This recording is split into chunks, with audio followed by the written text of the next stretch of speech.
I like that on the sea day they put all these little things on, telling people not to hold chairs.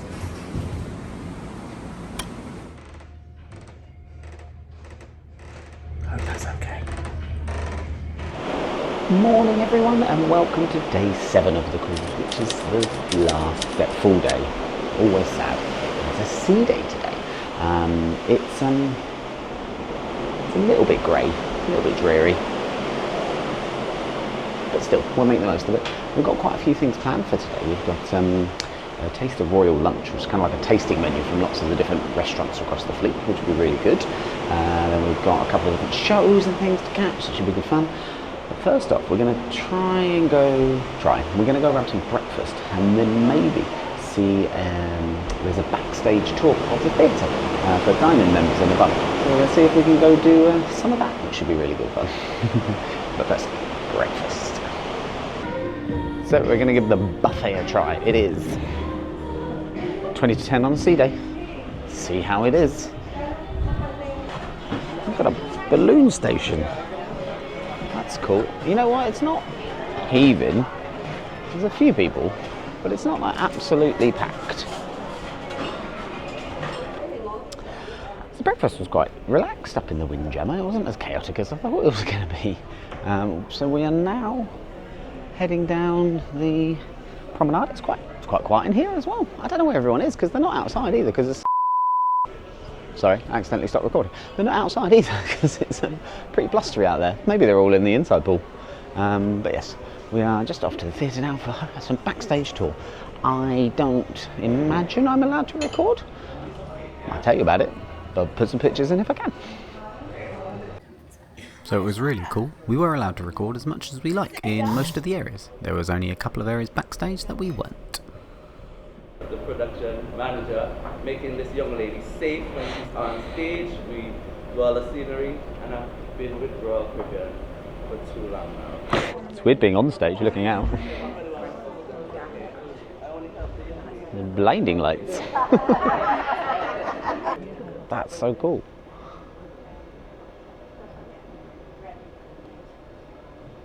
So this is one of the main stage pieces from the beginning of The Gift, which is one of Royal Caribbean's original shows. Then we can take some pictures. So right here where we are, The Gift, this big tugboat is moving from here down, or the Hard Rock in the Wuraki with 10 dancers and singers on it. So they are heavy props, they are very big.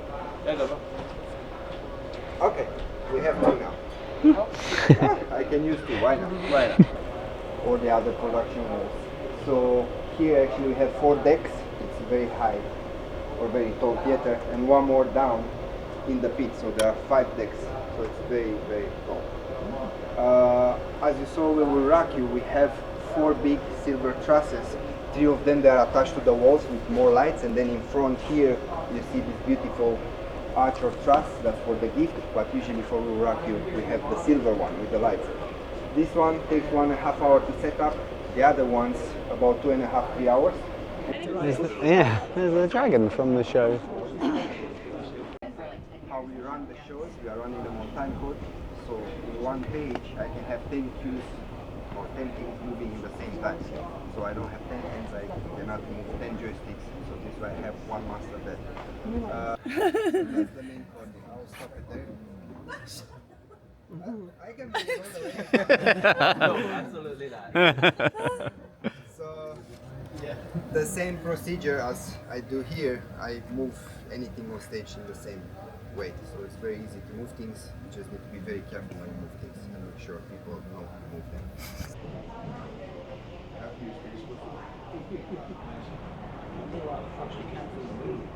That's so cool. It's a dragon!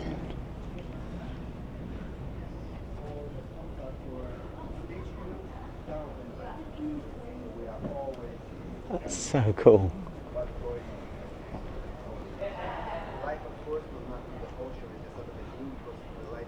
Absolutely brilliant. So they're saying this dent in the wall here was caused by one of these trusses in very rough seas coming loose, and that's a metal wall that it dented. You can see down the bottom as well. We're famous. We're on stage. You want to come on stage? Yeah. So all the little marks are got a little writing on them. That's like the clock, and they're all over the floor. All these different like bits of tape and marks and stuff that you can't see from the audience, but tell them exactly where to put all the props. Any more questions? I didn't see anybody taking notes.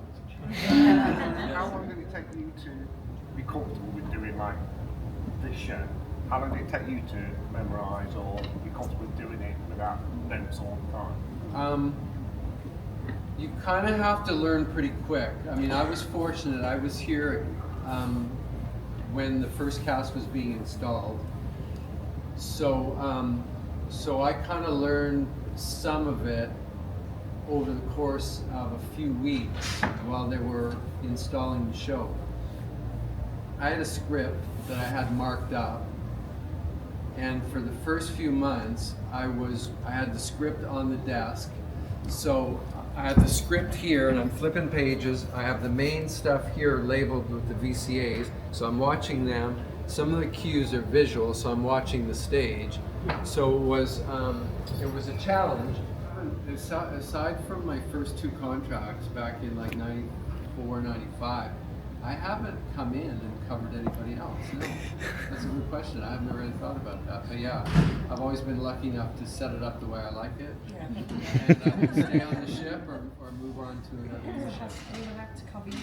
Oh, always, yeah. Yeah, that's what Yeah. Good morning, everybody. You didn't hear me downstairs, I'm a bit quiet.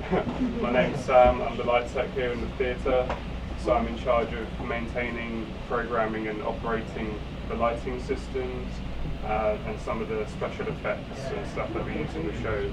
There's a lot of stepper motors, so the motors are essentially what we're controlling from here. If I select that light and then I choose the parameter I want on the console and I start moving one of the dials here, I can move one of the motors inside of the light to shift the parameter around if I want to change the color of the light or the position or the focus or the zoom of the light or the pattern, all of that sort of stuff. Repairing some bits, prepping for the show. So we've just finished with the backstage tour. That was awesome. They let you record most places apart from the costumes and wigs and stuff like that, apparently. But the rest of it we all recorded. It was brilliant, really interesting. Lots of interesting facts. The sound guy's been on here since, I think, since the ship's launch. Are we? Downstairs? Or some bits to it. Yeah, so he's been on and off the Anthem for like 7-month contract since it launched in 2015, and he's also only ever really done like new ships as well. So he's always been the person setting up the sound and lights and stuff like that, the sound sets for 20 odd ships. All in all, really interesting look backstage. It was the backstage area was so small as well. I can't believe how little space they have. The male changing room is upstairs, so when they're doing quick changes they have to run upstairs. Hello, you right? And then, oh, here you go, here's the card. Oh. Yeah, so it's absolutely tiny. Thank you. Well, it's bright out here. Yeah, so the backstage area is really small as well, for the storage and changing areas. They were saying as well that they do all their own makeup. One of the casts will be like in charge of wig maintenance. One of them will be in charge of like costume, laundry and things like that. They don't have separate people for that. It's all just different members of the cast that get like a little extra job. Absolutely fascinating. Really, really enjoyed it. So if you get the opportunity, definitely highly recommend you should give that a go. The sound and lighting technicians were really interesting too. The lighting guy was saying that if they have the entertainers return to do the same show, that they would just like save the profile for it. But that the comedy magician we saw the other night, James Rawlings, yeah, does exactly the same show as his dad, Steve Rawlings, who was on here not long ago. So they just copied the profile. It was really fascinating. Really good fun. Anyway, now it is almost lunchtime. A taste of royal lunch, which is our kind of like a journey through different foods from the different restaurants. So I'm going to head along to that now. One other thing I've just noticed as well is that you don't really get Wi-Fi on the balcony. Like, step outside the doors, it stops. Step inside, it comes back. I guess on this cabin anyway, but yeah. I guess it may be the big metal structure is just blocking the signal. You know, I was saying earlier how some of these things need replacing. Well, the rubber on this footstool literally just perished as we were resting our feet on it. Like, just collapsed down. The back ones are still going, but we'll see. Found a Taste of Royal cue. Taste of Royal? Oh, I don't see me. Yeah. Oh, really? Yeah, I'm better now. There's not a hooked on here. Okay, so that's house parker bed all the way from 150 Central Park, and then this one comes with a lemon, pepper, thyme, and also brush with a butter. Thank you very much. Can I ask you a question? Do you want What to is actually in tear that? that? Does it taste exactly like this? Yes, this one is What what is they this? don't have is prosecco. So this instead of prosecco, they put this Oh, well, hello. So it may seem like I haven't moved, but we've actually just come back from lunch at the Taste of Royal. It was delicious. There was so much food. I didn't get too many videos down there because we were chatting to some very lovely couples either side of us, but the food was delicious. The service was brilliant as well. So what did we have? We started off with a nice little cocktail, which was from Hooked Seafood. It was like kind of like an Aperol spritz. It was very tasty though. And then for starter, we had the tuna, kind of spicy tuna lime dish that was from Wonderland. Really good, nice little bit of heat to it and a little bit of citrusy flavour. Then for second course, we had a mushroom risotto, which is from Giovanni's Table, the Italian on some of the other ships. Again, really rich flavour, but delicious as well. Then for the main, we had a filet mignon with jumbo shrimp and a peppercorn sauce. Oh, that was so good. I mean, the problem with eating like such a big like steak in the middle of the day is just that I want to go to sleep now. And then for dessert, we had fried cheesecake, which they serve at 150 Central Park.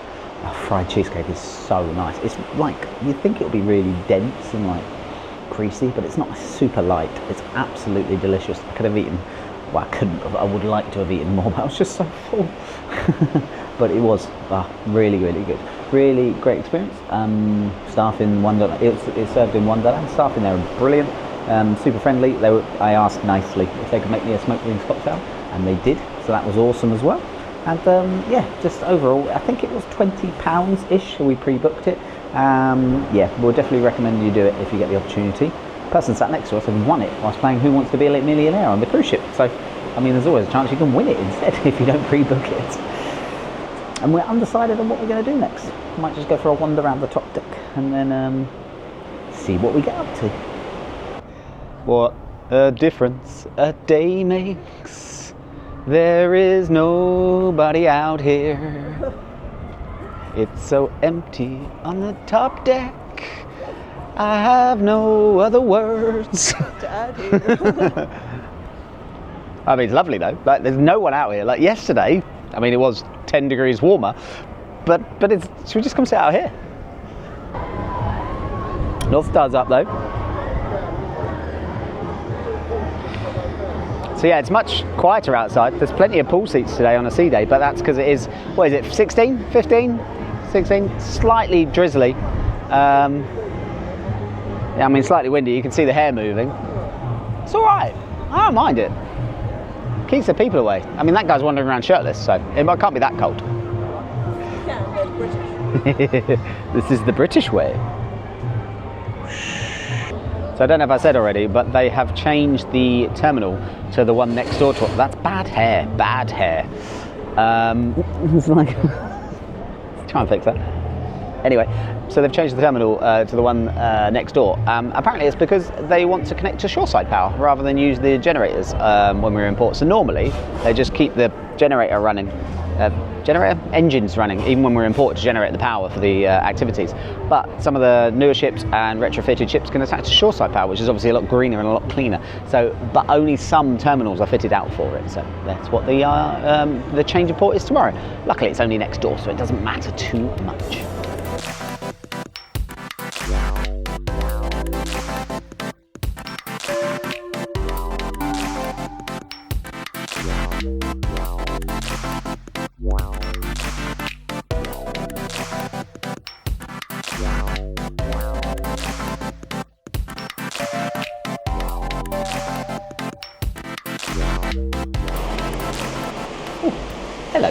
Right, so we've had a since we last saw you, what did we do? We went for a lap of bit of outdoor walking around the ship. As you saw, it was nice and quiet up there because everyone's hiding inside today because it's a little bit grey. Anyway, then we go back to the room. We have to pack a little bit. We've just been chilling out, and now we're going to go swimming. Swim time. Let's go. 2 hours later. Whee! So, that's again bad hair. We had a lovely afternoon relaxing up in the solarium, bit of hot tubbing, bit of padded lounging. It was nice and relaxing. And we're now off for evening wanderings. We are going to head upstairs. They are playing Haunted Mansion up on the pool deck, apparently, but on the big screen TV.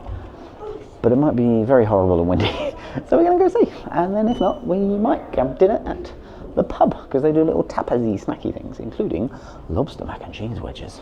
I don't even know what that is, but it sounds delicious. Right, let's go see how cold it is outside. So we found a spot. I've got the coffee. This is the view.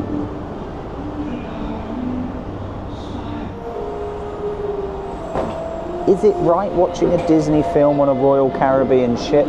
Is this a thing?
That's poutine, you're not going to want that.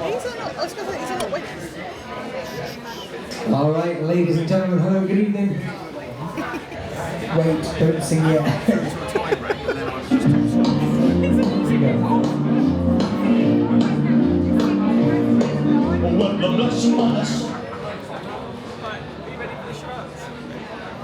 Don't do it. Don't make me come over there.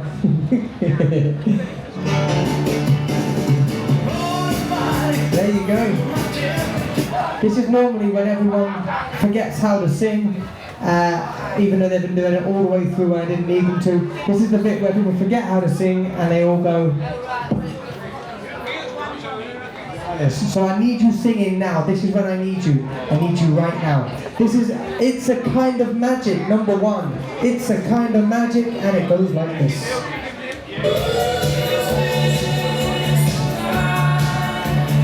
Magic. Tell me, sing. It's a kind of magic.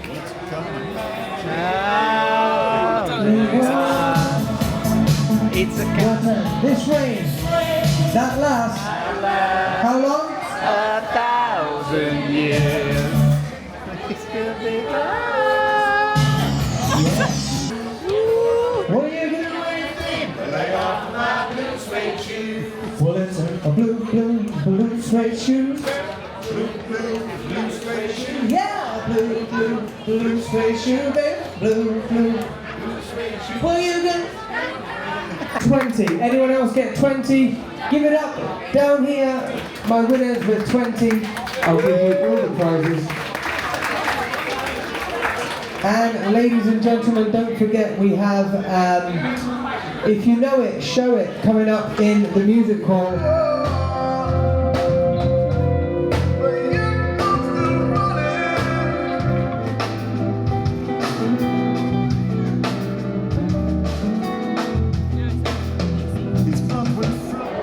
So we had a brilliant evening, like quizzes and stuff at the pub.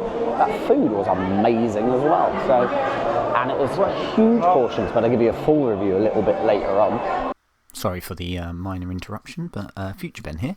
Turns out, in all the excitement, we forgot to record a kind of description of the food. It was all delicious, so it's an extra fee in the Brass and Bok pub, but it was well worth the money. The Memphis barbecue pulled pork nachos were good, not too much barbecue sauce and a fair amount of pork on them. The poutine was excellent and a giant portion. The cheese was super stringy and there was plenty of gravy in them. But those lobster mac and cheese wedges, they were delicious. Well worth going there just for these. Crunchy on the outside and a strong cheesy flavour, but it didn't overpower the lobster. $4 each was a bargain for the portion sizes, and you can even get the fried cheesecake from lunch there. Definitely worth a stop at the Brass and Bok pub. And now we are just sitting in the music hall. We didn't do very well at the quiz and Queen, but Nick, the guy that was running it, was absolutely brilliant.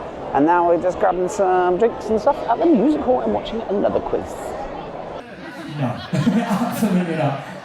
So you are, what's your name? Ben? Where from? Kent. Ben from Kent? And Ben, you are now gonna be... No, not that one. You are gonna be Prince. Oh yes. There's a little bit of this one. Do you know anything about Prince? You will in a minute. Work on the dancing.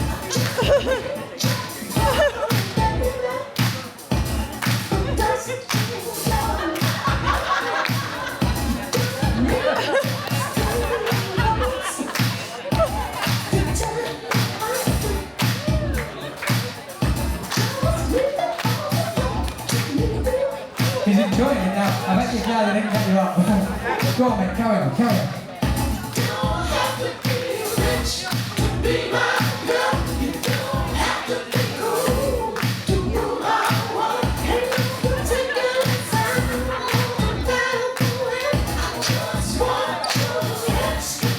Finish with a pose. Yeah, give it up over here. Well done, buddy, well done. Take a bow. Absolutely. Alright, I'm going to do one. So you might not be able to hear this because there's a lot of music in the background, but we just had a great fun in one of the game shows. It's called If You Know It, Dance It, or something like that. But basically they play different dance songs in the music hall and then make you get up and dance. And I think you'll see from the footage, I got handed the microphone, had to lip sync to Prince, and I did not know the lyrics, and I can't dance. However, we did get up and do Cotton Eye Joe and some other songs. It was really good fun. There was some really good dances in there. And then we went to the casino and played our free money that we get as Diamond members. And so we get $6 each free spin. I won $15. So we don't do that normally in the casino. I got very confused and then we left. And now we're going to go for a wander outside. So yes, after my massive winnings in the casino, $15, I mean, it's literally free money because it was free spend. We've come to celebrate by sitting in the solarium. Alright, it's like 10 o'clock at night. There are surprisingly a large number of people still in the hot tubs. I guess it's the last opportunity for hot tubbing. But we're just going to sit and chill and then probably head back to the room and go to bed, ready for Disembarkation Day tomorrow. Sad times. But we have had a lovely cruise, done some awesome things, really enjoyed it.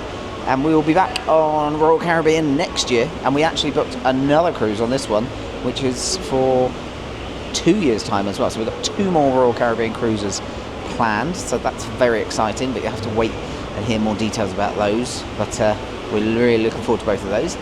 But the next series, probably not in too far in the future, when this episode comes out, thinking about how long it's going to take me to get this and the last cruise finished, is going to be a Disney World trip. So we're going to Disney World for 2 weeks. So you'll probably hear a bit more about that very shortly. But if you've watched the whole series, thank you ever so much for watching.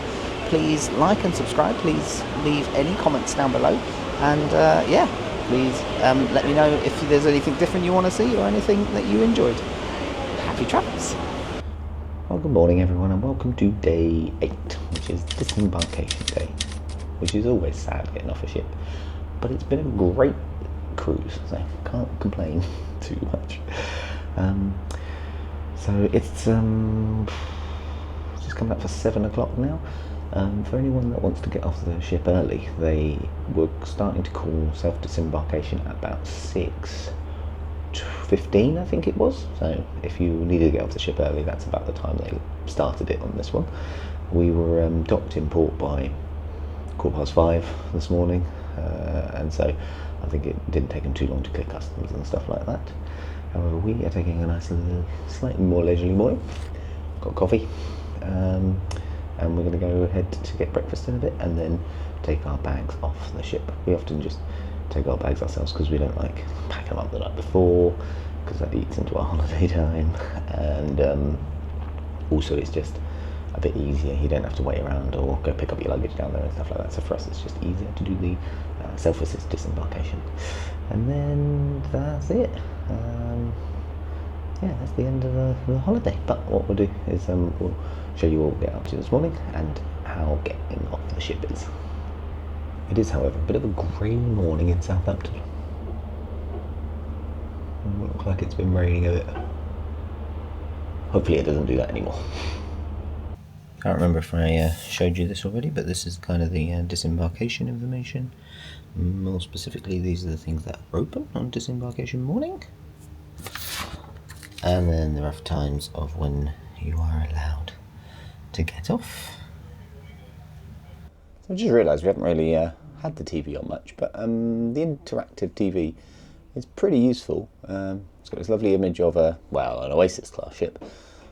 I'm going to guess Harmony or Symphony because it's got Abyss and 2 flow riders at the back.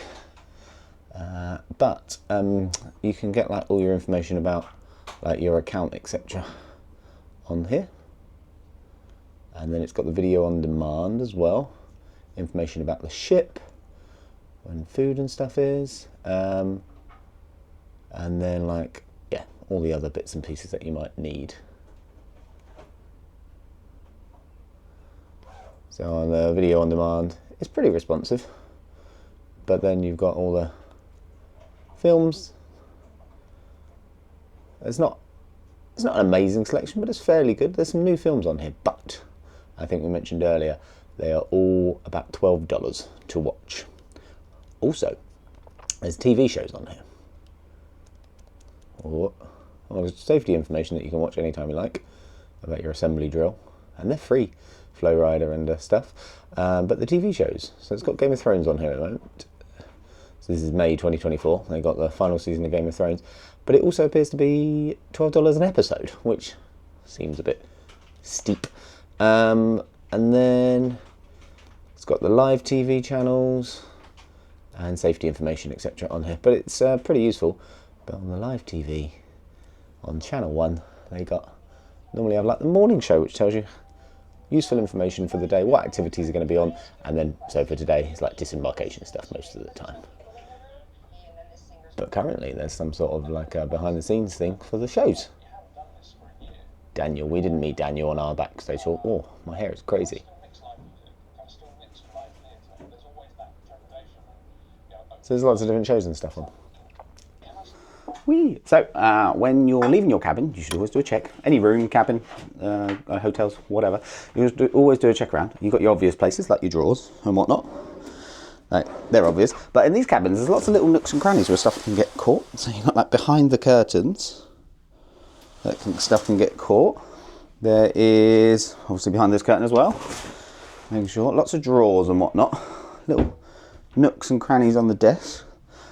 There's this little bit down behind the telly though. It's easy to like drop a wallet down there or something like that. But you can look up from the bottom, up underneath it to check. Down the side of the beds, there's like 3 little cubby hole kind of things. And then obviously under the bed as well and up above. But I think we've checked everywhere and we are good to go. So we're going to pop off to Windjammer and get some breakfast.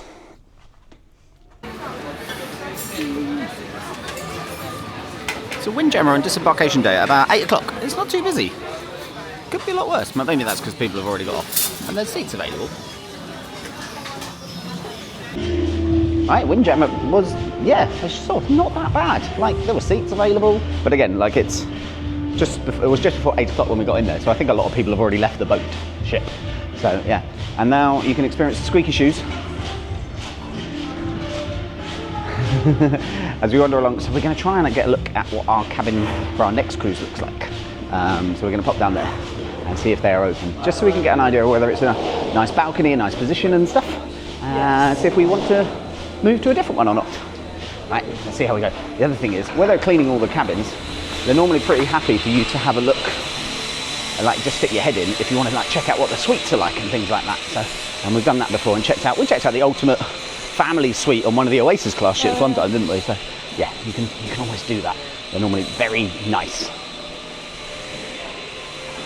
Another thing to note, the solarium's shut on disembarkation day morning. So if you want to go in there, no luck, no dice, no count. So yeah, the staff were lovely and let us just stick our heads into the cabin very quickly to check out like what the balcony's like and things. Looks pretty good. I'm glad we did it though, because we've realised that the bed is further away from the balcony doors. So we're going to see if we can switch it to one where the bed is by the balcony doors, because we just prefer that. See you in a bit. That's just like kind of what we prefer. So we're going to see if we can get that switched around. So it's really useful to do. So it's always good to check out your next cabin. Right, now I'm off to get a coffee that we can take with us before we then just get off the ship. As long as our diamond drinks are working still. Because I can't remember if you get diamond drinks on your disembarkation day. If they aren't, I'll just pop to the diamond lounge and get a coffee from there instead. So success. You do get diamond drinks on disembarkation day. So free coffee. I saw someone loading up with like cans of Coke and stuff, and I was like, well, that is a thing you can do, I guess. Like, you get the most money out of it. I just can't be bothered to carry 7 cans of Coke back with me. But yes. Anyway, we'll say one last goodbye. Oh, actually, we have to walk back through here with luggage, so this won't be the last goodbye, but it might be the last look you get as we are now ready to disembark. And because I've got, like, you know, rucksack, and we've got 3 suitcases, I probably won't be able to film much, so we'll catch you on the other side. So I recorded a time lapse of us getting off the ship, so you have an idea of how disembarkation goes. So we started heading off about 8:20, doing the self-disembarkations, and had no problems with waiting for a lift. As you can see, when you get out, there are plenty of signs so you know where to go, and they make regular announcements as to what deck we had to go to. You can see a few people hanging around. I think they were waiting for their luggage tax to be called. When we got to the security point, there seemed to be a bit of a queue, but it moved really quickly. Queuing from the back, it took us about 2.5 minutes to get to the scan point, so don't worry if that queue looks a little bit big.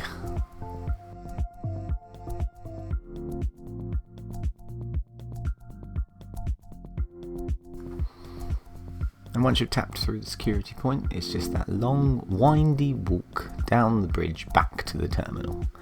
This walk always seems a bit longer than the one when you're boarding. I guess it's all the excitement of starting a cruise versus getting off it. This terminal was really good for self-disembarkation, as there's a gentle ramp the whole way down, and you didn't have to fight with escalators, or there wasn't a queue for waiting for a lift. Some of the other terminals we stopped in can take a bit of a while to get through the lift. And the luggage hall was a bit busy, but well organised. They had plenty of people helping, directing people where to go to pick up their luggage, so that was really handy. And had to turn the camera off to go through customs, but then we were outside and heading over to the pickup and drop-off bit. And all in all, from leaving the room to get into the drop-off bit, took about 20 minutes, so really not too bad at all. One last view of the ship, somewhere back there. Can't see it, where is it? Up there somewhere. And off to get the car we go. I'm gonna go this way. Hi, ship. First fail. So having gone to get the car, turned the wrong way. Right, let's try again. Look, there's the ship. Hopefully this one goes better. Picking up the car was nice and easy. It was right where we left it. Yourparkingspace.com is definitely worth checking out. Nice and cheap, often cheaper than the cruise line parking. I'll put a link in the description down below. Oh. And we are back. Journey back was lovely. No traffic at like 9 o'clock on a Sunday morning. Just a quick one, if you're looking for taxis, there are loads. There was like 50 taxis waiting outside the port. The only slowed down is just the queue to get them in and out. But other than that, it was absolutely fine. All in all, what a lovely cruise we had. We checked in on Sherlock. I think she was happy to see us, but she didn't want to show it. We went to Hurst Castle when we got off the cruise, and it was a lovely way to spend the day. If you're looking for something around the area to do, it's about a 45-minute drive. Overall, we had a lovely cruise. Anthem is a brilliant ship with great food and so many things to do on board. We didn't even get to do everything. I'm looking at you, laser tag. Having said that, she is in need of a little bit of a spruce up, but the dry docks next year should sort out all those soft furnishing things. And we're heading back on board next year, out in Asia, so please subscribe if you want to see that series and get notified when it goes out. Also, we have a new Florida series coming up very soon, and a sneaky cunard cruise in the winter. Thanks very much for watching. Happy travels.